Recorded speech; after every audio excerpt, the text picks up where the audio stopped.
El viernes de la 26ª semana del tiempo ordinario, el evangelio que toca es el de Lucas 10, 13 al 16.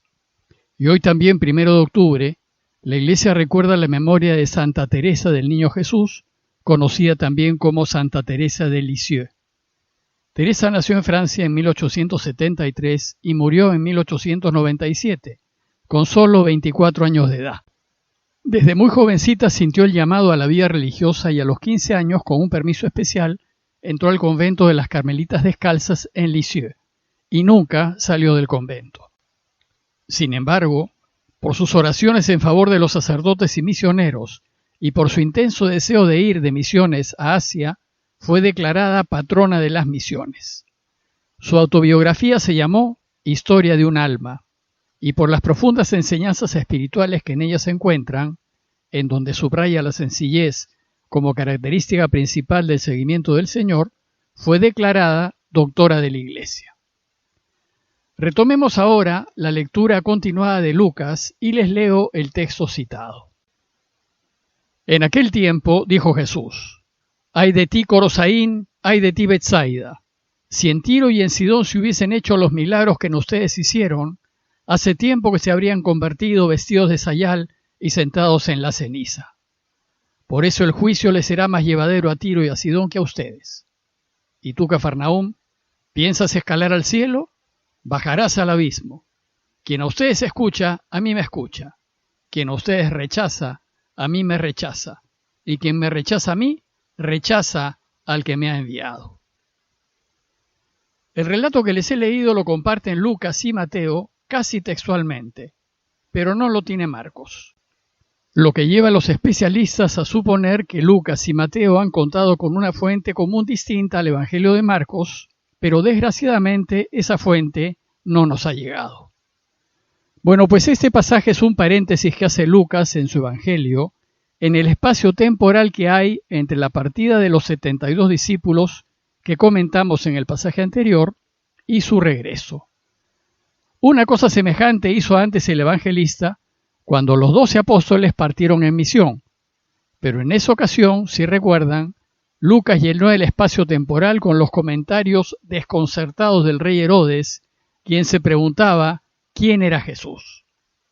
Esta vez, para llenar ese espacio de tiempo entre la partida de los 72 y su regreso, Jesús recuerda el rechazo de las ciudades que él visitó en Galilea, y el texto empieza diciéndonos: «Ay de ti, Corosaín, ay de ti, Betsaida». De hecho, la enseñanza del texto de hoy es el rechazo. Corosaín y Betsaida eran dos ciudades que se encontraban muy cerca de Cafarnaúm y que Jesús debió visitar varias veces. En ellas debió anunciar y enseñar acerca del reinado de Dios y hacer muchos milagros. Sin embargo, parece que su trabajo no tuvo mayor efecto en esos poblados, sino más bien sintió el rechazo. Y tal vez al salir de esas ciudades se sacudió el polvo de los pies. Probablemente pues Jesús hizo con estas ciudades lo que acaba de recomendar a sus 72 enviados que hagan, que reprochen la actitud de las ciudades que no los reciban diciendo: «Hasta el polvo de su ciudad que se nos ha pegado a los pies, nos lo sacudimos». El reproche que hace Jesús a estas ciudades es por su incapacidad de reconocer lo evidente y no querer aceptar lo que demuestran sus obras, que Él es el Mesías. Entonces Jesús pasa a comparar a Corosaín y Betsaida con dos ciudades paganas, Tiro y Sidón. Y dice el texto: «Si en Tiro y en Sidón se hubiesen hecho los milagros que se hicieron en ustedes, hace tiempo que se habrían convertido vestidos de sayal y sentados en la ceniza». Tiro y Sidón eran dos ciudades fenicias famosas en la antigüedad, pero su grandeza y su fama las había hecho creídas, arrogantes, soberbias e indiferentes a Dios, pues por sus riquezas y poderío no necesitaban de Él. Aquí Jesús dice que si Tiro y Sidón hubiesen oído sus anuncios y sido testigos de sus signos, inmediatamente se habrían convertido de su indiferencia hacia Dios y se hubiesen arrepentido, vistiéndose de sayal y sentándose en ceniza. Por eso dice Jesús que el juicio les será más llevadero a Tiro y a Sidón que a ustedes, Corosaín y Betsaida. En la antigüedad, vestirse de sayal y sentarse en cenizas era señal de arrepentimiento y conversión. El sayal era un vestido grueso de tela muy rústica que se ponía a la cintura en señal de contrición y penitencia. Además, los arrepentidos se sentaban en cenizas, señal de lo quemado y de lo que ya no sirve, y se ponían cenizas en la cabeza a fin de mostrar su tristeza y mortificación.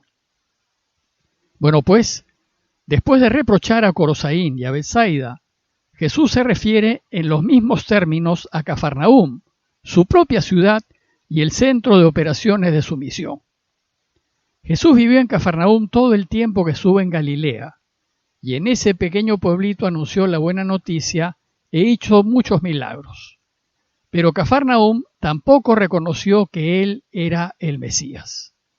Sin embargo, tal vez pronto el pueblito se hizo popular porque allí vivía Jesús, aquel que curaba y hacía milagros, y muchos de los pueblos vecinos iban a escucharlo y a ser curados.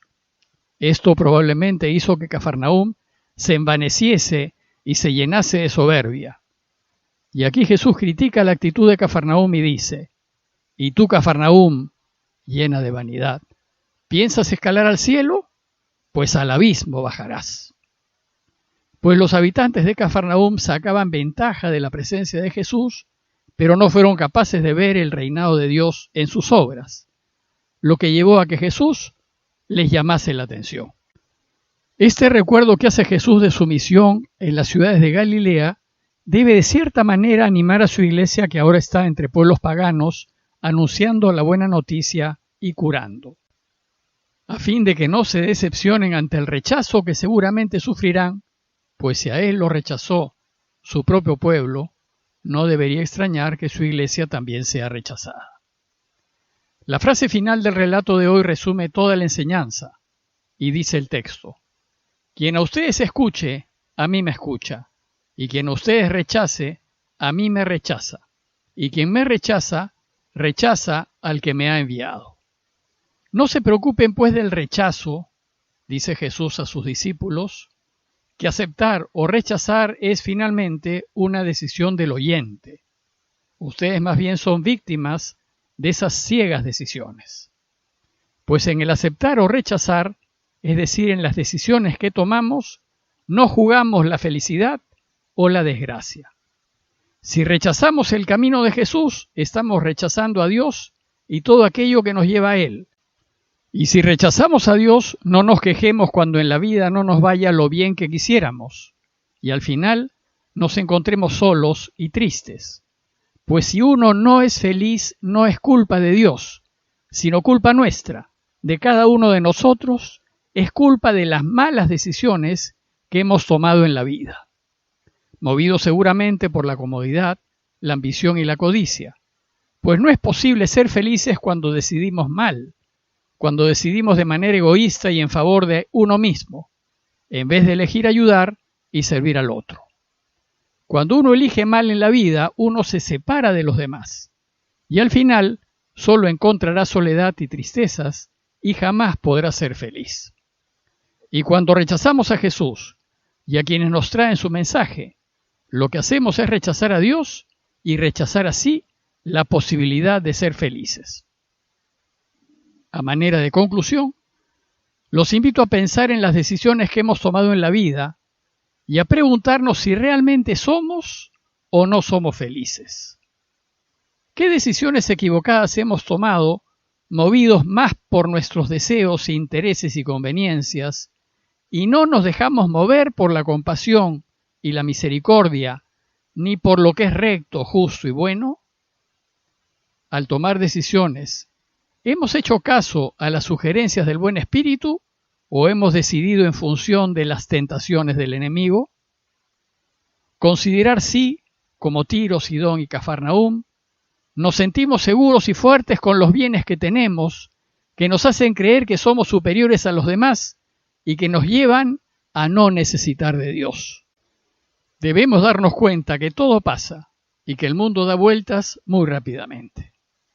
Y luego considerar que solo vamos a cosechar lo que sembramos. Si sembramos injusticias y mentiras, solo cosecharemos soledad y lágrimas. Y si sembramos misericordia, solidaridad y compasión, cosecharemos gente que nos quiera, y solo el querer y ser queridos es lo que lo hace a uno feliz. Pidámosle pues a Dios que nos ayude a escuchar y seguir las sugerencias del buen espíritu, a fin de que elijamos lo que Dios quiere, para que nuestras vidas estén llenas de la compañía de otros y de la paz del corazón. Parroquia de Fátima, Miraflores, Lima.